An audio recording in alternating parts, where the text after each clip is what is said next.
கிறிஸ்துக்குள் அன்பான சகோதர சகோதரிகளே, இறைப்பணியை இதயபூர்வமாக இவ்வுலகில் நிறைவேற்றி முடித்து உயிர்த்த ஆண்டவரோடு தன்னை இணைத்து கொண்ட போப் பிரான்சிஸ் அவர்களின் அர்ப்பணிப்புள்ள வாழ்வுக்காக நன்றி செலுத்துகிறோம். உலகளாவிய கத்தோலிக்க திருச்சபைக்கும் போப் பிரான்சிஸ் அவர்களின் பிரிவால் ஆறுதலற்று இருக்கும் அனைவருக்கும் தமிழ் சுவிசேஷ லுத்திரன் திருச்சபையின் சார்பில் எங்களது ஆழ்ந்த இரங்கலை வருத்தத்துடன் தெரிவித்துக் கொள்கிறோம். 2 தீமோத்தேயு 2:11 பரிசுத்த பவுல் சொல்வதைப் போல இந்த வார்த்தை உண்மையுள்ளது.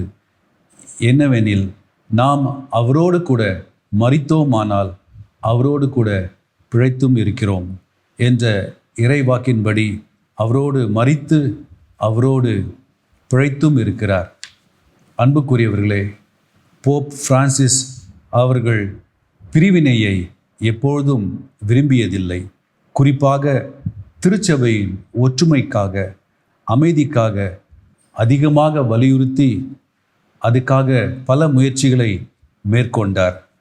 அவர் உடல் பலவீனப்பட்ட நிலையிலும் ஆண்டவர் உயிர்த்தெழுந்த திருநாளில் மக்கள் முன் தோன்றி அவர்களுக்கு இறையாசிர் அளித்து கடைசி வரை தம் அழைப்பின் பணியை நிறைவேற்றி முடித்தார். போப் பிரான்சிஸ் அவர்கள் விரும்பின, முயற்சித்த காரியங்கள் எல்லாம் செயல்படுத்தப்பட கடவுளிடத்திலே மன்றாடுவோம். கடவுள் தாமே கத்தோலிக்க திருச்சபை சகோதர சகோதரிகளுக்கும் எல்லா பணியாளர்களுக்கும் தம்முடைய சமாதானத்தையும் மன அமைதியையும் ஆறுதலையும் கொடுத்து வழிநடத்தி காப்பாராக.